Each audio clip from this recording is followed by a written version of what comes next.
Hume Football League, some exciting times, of course, in the context of last weekend. Brock Burham, the Saints are coming. Oh, they're marching, that is for sure. And joining us to talk about their rise up the table is none other than Phil Bouffler, the Vice President of Hume Footy. G'day, Phil. How are you? Well, thanks, Wayne. Just enjoying a bit of rain during the week. So, yeah, things are good up this way. Yeah, it was about another, about 2/3 of an inch. So a lot of people around right through from out the Billabong Crows area and across to Henty and into Lockhart and the Osborne Farms, all pretty happy. But I'll tell you what, they're happy down there at Brocklesby and Burrumbuttock because they have got to back a real star in Sedgwick. He boots 6 and the Saints beat Lockhart 17-14 to 4 goals 9. And gee whiz, Lockhart, the bubble has burst in their season and Brock Burham are back. Mate, a few chickens came home to roost last weekend. It was probably the most lopsided round we've had for the year. There was a few discrepancies in the total, so that was young Sedgwick was coming back for a one-off appearance, but I think he might be more than a one-off. I think he might be going back full-time. A really important pickup for them, and they're going to be looking at a couple of other signings too. We're told Mac booted 3 and Cupido booted 3, and this Anson, a very good player, Neander also, and for Lockhart, well, they struggled, but Phillips, Muldoon and Krebster were the better players. Holbrook haven't struggled, way too good for Gindra, 23-24 to 2-2, with Gestia booting 3 and Joyce also booting 3, and Speed tried hard for Gindra. But the match here, Henty 21-10, 136 to Howlong 7-10-52. And Phil, I thought that these two sides might actually be reasonably close at the end of the day, but Henty have cleaned them up. And what about Turley? 11 goals! Mate, good player, so he played well. Harrison McCurdy playing a game for them didn't do them any harm either, so I was surprised by the margin there. That was a bit of a blowout. I thought that would have been a lot closer. They're a good side, Howlong, so that was a very good win to Henty. It was. Now, which of the Turlicks kicked all those goals? Because I think there's a couple of them, isn't there? Yeah, that'd be Shannon. So Shannon's bagged 11 and to be one of the leading forwards in the competition. Henty going well. Osborne going well. I thought this result was probably the scoreline, 19-10, 124 to 2-7-19. The power, didn't have any power at all against the powerful side. The Tigers just way too good. Mate, we might have to call them the solar power. They didn't go so well. So I was at that game, so Osborne got off to a flyer.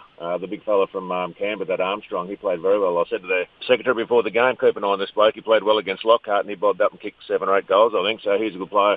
Big tall. They're very tall side, Osborne. They're very hard to man up on. Oh, they are. Connor Galvin having an absolute beauty of a season with another 5 goals and best on the field. Bar, as we see these names, young Smetzer is a very good footballer. Wiedemann can play too, so you can go right through every time you call their names out, and the best players there, some quality right through. Pratt, Webb and Butler tried hard for the power. The Crows tried hard, but it was in the end Culcan 11-10-76. Just their brilliance. And Is Pryor, he's played in a variety of different places over in the West too, I believe, and down in the O&M, but he can still play, and at 34 he I think swung the game in the end against the Crows in a real winnable match that they maybe will rue losing at Urana. I think they'd be disappointed in that, but he's a very good player, Adam Pryor.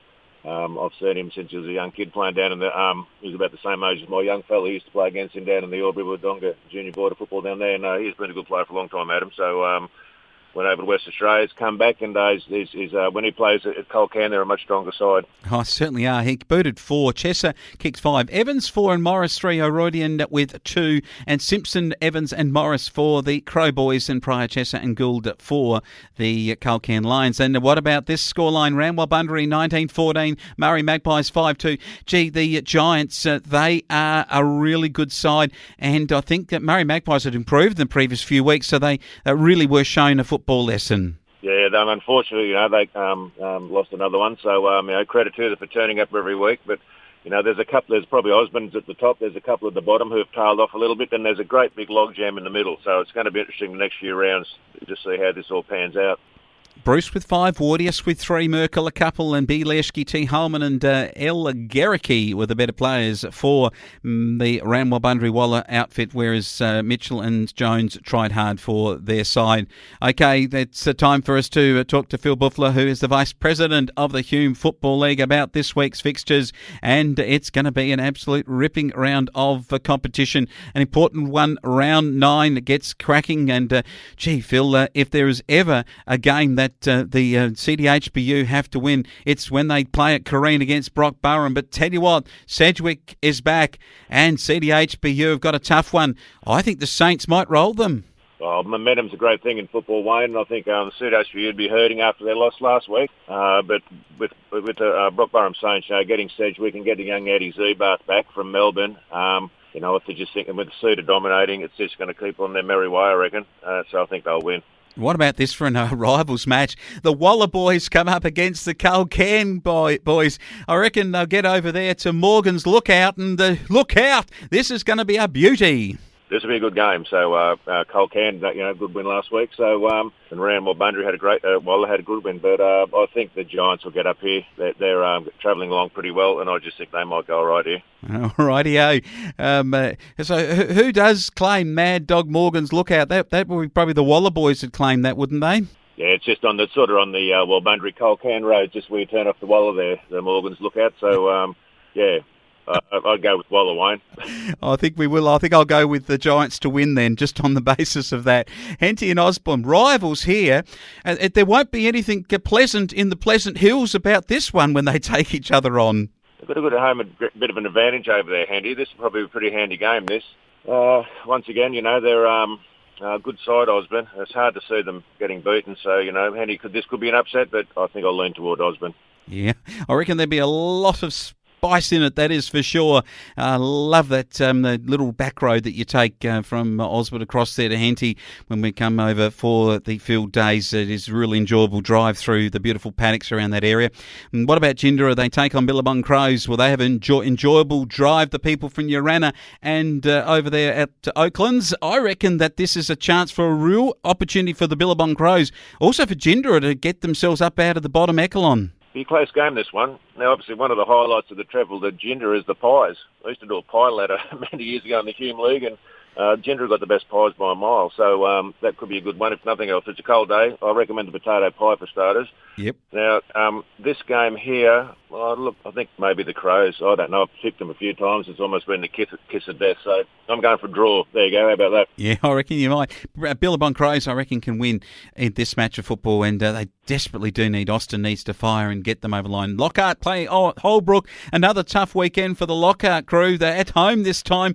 But I'll tell you what, I think the Brookers might just cause some trouble in Lockhart. Guest is a very good player for Holbrook, and on the other hand, just during the week I received that probably two of Lockhart's better performed players this year, Jesse Margosis and Jordan Harrington, are both under a bit of an injury cloud. So if they're up and about, this will be a close game. Just on how Lockhart played last week, I think Holbrook could get up here. I think so. Murray Magpies at home. They get how long? How long need to get a win from somewhere? But it's been how long since they had one? And Murray Magpies want to win it. It's a long time since they've had one. A close match maybe down there at Magpie territory. Yeah, it will be a good game. I think how long it probably just on this Wayne. I've seen them play a couple of times this year and they've been firing. They'd be very disappointed with last week's results. I reckon how long. All right. Big weekend. Phil Bouffler sitting out there on the farm admiring the crops, and we look forward to hearing some more about that and also about Hume football next week. Good on you. Thanks, Wayne.